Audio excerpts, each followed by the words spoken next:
Hello my dear friends, कशा आहात तुम्ही? आय होप तुम्ही सर्व ठीक असणार. मी पण ठीक आहे. मी आता निघालेली आहे माझ्या फ्रेंडकडे. आम्ही दोघी जाणार फिरायला. तर मी बसली रिक्षामध्ये आणि मी आता बसणार तिच्या गाडीमध्ये डायरेक्टली. आम्ही निघालो आहे पुण्यामधले फेमस 3 असे मंदिर बघण्यासाठी. तर मंदिर तुम्हाला दाखवते मी. सगळ्यात आधी आपल्याला हा घाट लागतो, सुंदरसा घाट लागतो, ज्याला दिवे घाटसुद्धा म्हणतात आणि सासवडचा घाटसुद्धा म्हटलं जातं. तर बघू शकता आजूबाजूचा सगळा परिसर किती सुंदर दिसतो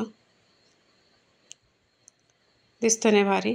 इथे विठ्ठलाची मूर्तीसुद्धा आहे, बघू शकता.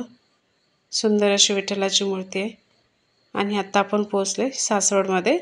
सासवडमध्ये चौकामध्ये बघा महाराजांची प्रतिमा किती भारी दिसते.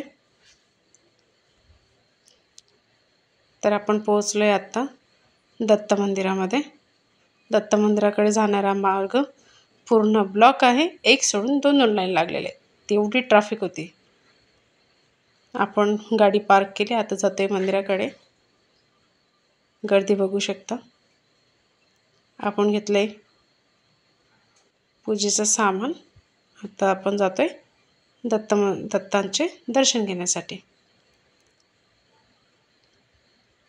दत्त मंदिर प्रवेशद्वार. तर चला दत्तांचे दर्शन घेऊयात. इथे पण भली मोठी रांग होती. दत्ताचे दर्शन घेऊन आम्ही बसलो एका ठिकाणी. तिथे आमच्याकडे आले खंडोबा. खंडोबाचा फोटो काढण्यासाठी माझी फ्रेंड खूप प्रयत्न करत होती त्याच्या डोक्यावर फूल ठेवण्याचं आणि फोटो काढण्याचा, पण फूल काही राहत नव्हतं. आम्ही तिथून निघालो बाहेर. तर बघू शकते किती सुंदर सुंदर असे दुकान लागलेले.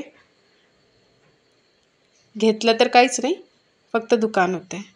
बाहेर आलो तेवढ्यात आम्हाला हे कपल दिसले, जे डोळ्यांनी आंधळे होते. गाणं खूप छान म्हणत होते. आवाज त्यांचा खूप मस्त आवाज आहे. देवा तुझ्या नावाचे आड लागलं. तिथून पुढे आम्ही आलो भंडाऱ्यामध्ये जेवण करण्यासाठी. तर आम्ही इथं भंडाऱ्यामध्ये जेवण वगैरे केलं आणि निघालो पुढच्या प्रवासामध्ये.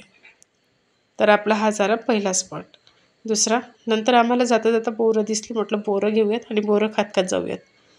बोरं घेतलेत आणि निघालो पुढच्या प्रवासासाठी. नंतर पोचलो आम्ही महादेवाच्या मंदिरामध्ये. बघू शकता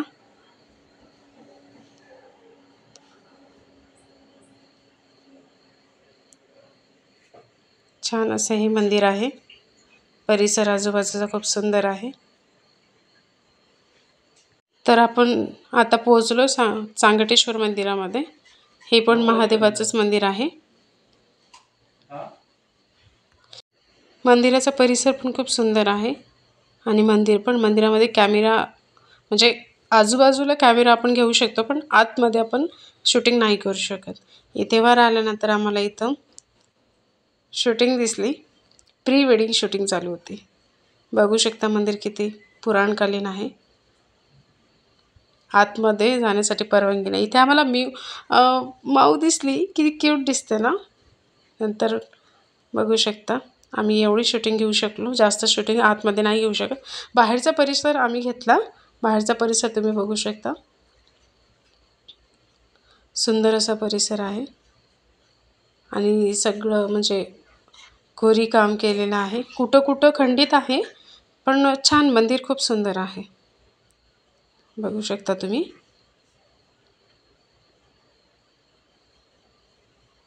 तर हे आपलं सेकंड प्लेस. कधी पण विजिट करायची असेल तर तुम्ही इथे विजिट करू शकता. खूप शांतता आहे या मंदिरामध्ये.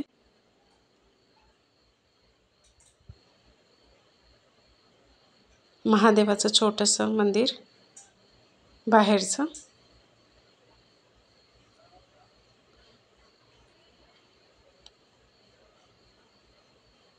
मस्त असं मंदिर आहे. इथे पण तीच माऊ आम्हाला दिसते बघा आता कशी खवतळती अंगावर. म्याऊ. फ्रेंड बसली की फोटो काढत तिचे.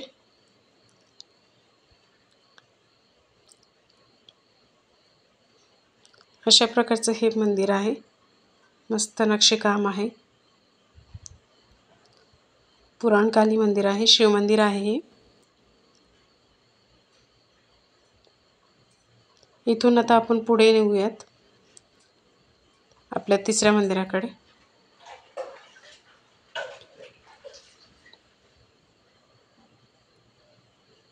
सुंदर असं आहे आणि संध्याकाळच्या वेळेला खूप मस्त अशी शांतता वाटते. पक्ष्यांचा आवाज येतो. खूप छान असं वातावरण आहे. नंतर आपण पोहोचलो संगमेश्वर मंदिराकडे. हे पण महादेवाचंच मंदिर आहे. इथे पण फोटोशूट किंवा व्हिडिओ शूटिंग अलाउड नाही आहे. तर जेवढं होईल मी तेवढं दाखवण्याचा प्रयत्न इथे केलेला आहे. खूप मस्त असं मंदिर आहे. तुम्ही रील्स वगैरे बघत असाल या मंदिराच्या, खूप व्हायरल होतात. आम्ही इथे पण व्हिजिट केली. संगमेश्वर मंदिर आहे हे सासवडमधलं. तर जेवढं होईल तेवढं आम्ही शूटिंग करण्याचा प्रयत्न केला. नंतरून समोरच बोर्ड लावलेलं होतं की तुम्ही शूटिंग वगैरे नाही करू शकत किंवा फोटोशूट वगैरे नाही करू शकत म्हणून.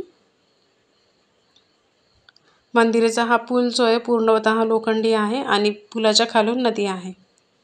नदीच्या काठी बसलेले हे मंदिर. तिथून आम्ही निघालो आमच्या घरी. हा ब्लॉग कसा वाटला नक्की कळवा.